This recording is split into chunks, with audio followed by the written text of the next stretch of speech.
Good morning, viewers. Semester Sera News is back in the midst of your activities. With me, Naswa and Mahendra, here to bring you the latest and most up-to-date news on October 14, 2023. Viewers, the implementation of the independent curriculum is a real commitment by the Indonesian government to provide quality and relevant education for the younger generations.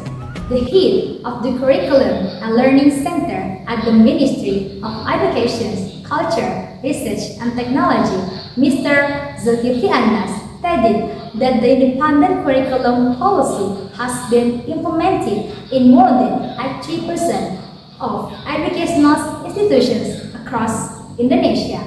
Mr. Zulkifli Anas stated during the education workshop socializing the independent curriculum at Taman Mini Indonesia Indah, Jakarta on Friday, October 13. Mr. Zulkifli Anas mentioned that the remaining of 20% of educational institutions have not yet implemented the independent curriculum because there are still process of learning how to implement it. The educational levels that have implemented the independent curriculum is more than 19% are at high school and vocational schools levels. Meanwhile, the low implementation is in early childhood education.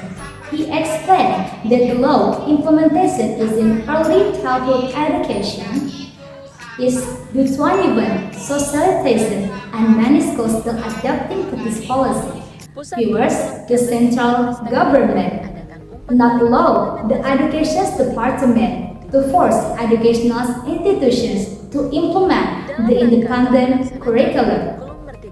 Overall, the educational institutions have three options regarding to implement the independent curriculum. First option is independent learning, where educational institutions use the structure of the 2013 curriculum to develop their curriculum and apply some of the principles of the independent curriculum in teaching and assessment.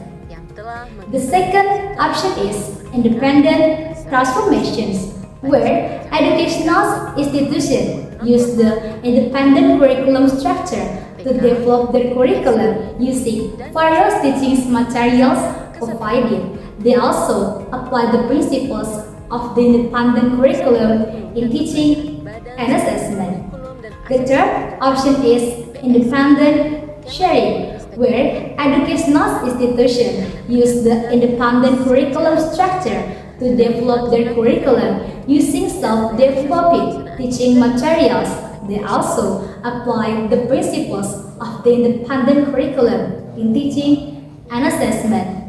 Viewers, the independent curriculum is expected to be implemented 100% across all regions in Indonesia because it centrally has benefit, as stated by Mr. Zulkifli Anas, that learning is more student-centered with simplified teaching materials, making planning simpler and more understandable for teachers, and it easier for students to understand and achieve. Furthermore, the independent curriculum is to not the hard work of teacher, but to simplify the learning process. This allows teachers to create an interactive, meaningful, where the students they are still discovering their learning world. The independent curriculum is also tailored to local wisdom and environment study, allowing the development of the potential of the student and adapting the curriculum to their abilities. This all I have conveyed for you today. I'm Neswa and Mahendra and the entire Semester Sera News crew signing off. Thank you, good morning, and see you next time.